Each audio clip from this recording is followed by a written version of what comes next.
সকলকে জয় যিশু। আমি পাস্টর বিপ্লব সরকার, ওয়ার্ড অফ হোপের পক্ষ থেকে আপনাদের সবাইকে স্বাগত। আজকের বাইবেলের অংশ প্রেরিত 4 অধ্যায় 23 থেকে 31 পদ এবং আজকের বিষয় হলো পবিত্র সাহস। প্রেরিতদের সময়ে সুসমাচার প্রচার করার জন্য সাহস এবং অত্যন্ত সাহসের প্রয়োজন ছিল। আজকের দিনেও আমাদের সকলের কাছেও সুসমাচার প্রচারের জন্য সাহসের প্রয়োজন। প্রেরিতদের এই অংশে যখন আমরা দেখতে পাই, সেখানে লেখা রয়েছে তারা সকলে পবিত্র আত্মায় পূর্ণ ছিলেন এবং তারা সকলে সেই ক্ষমতায় প্রার্থনা করতেন। যখন আমরা এই অংশে দেখতে পাই যে ধর্মীয় কর্তৃপক্ষের ভয়ের সময়ও তারা যখন সেখানে তাদেরকে ধমক দিচ্ছেন এবং সেই অবস্থাতেও তারা একত্রিত হয়ে প্রার্থনা করছেন এবং সেই প্রার্থনা এতটাই শক্তিশালী ছিল যে সেই ভবনকে নাড়িয়ে দিয়েছিল। আপনি বিশ্বাস করুন বা না করুন, আমি আপনাকে বলতে চাই আজকেও সেই একই ক্ষমতা আমাদের মধ্যে বিরাজমান। এবং যখন আমরা এই অংশে দেখি তখন আমাদের দুটি বিষয় খুব বিশেষভাবে উৎসাহিত করে।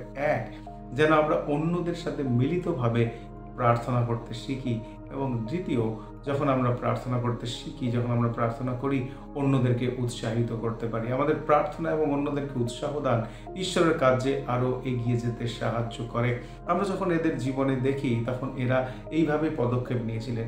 ঈশ্বর যদি প্রতিজ্ঞা করে থাকেন যে তিনি আমার বাক্য এবং আমার দর্শনকে তিনি তার পরাক্রমের জন্য ব্যবহার করবেন, তাহলে আমাদেরও প্রত্যেকের দায়িত্ব রয়েছে ঈশ্বর যে প্রতিজ্ঞা করেছেন সেই প্রতিজ্ঞাকে আমাদের জীবনের মধ্য দিয়ে চেখে দেখবার জন্য।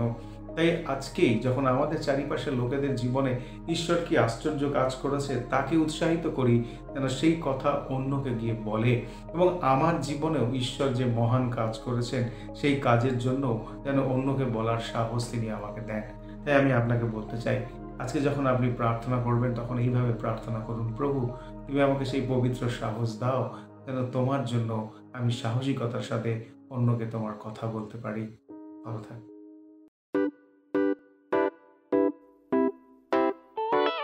পুরাতন গেল শেষের পাতা।